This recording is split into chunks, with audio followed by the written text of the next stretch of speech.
Onda siz dediniz: ey Musa, biz eyni cür yeməklərə dözməyəcəyik.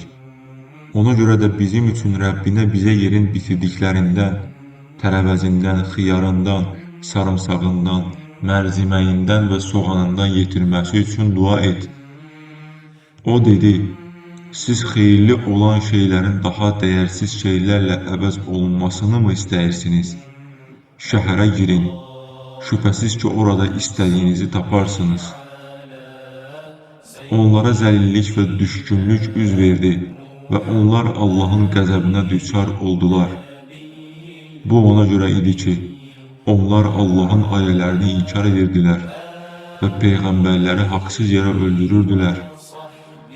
Bu onların asi olduqlarına və həddi aşdıqlarına görə idi.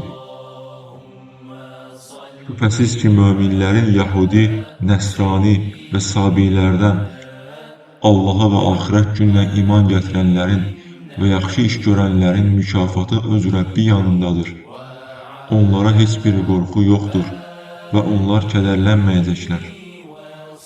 Bir zaman sizdən peyman aldıq, dağı başınız üstünə qaldırdıq və buyurduq, sizə verdiyimizdən möhkəm yapışın və onun içindəkiləri yada salın ki, bəlkə Allahdan qorxasınız. Sonra bunun ardınca siz yenə üz döndərdiniz. Əgər sizə Allahın lütfü və rəhmi olmasaydı, əlbəttə ziyana uğrayanlardan olardınız. Siz artıq içərinizdən şənbə günü həddi aşanları tanıyırsınız. Biz də onlara mənfur meymunlar olun dedik.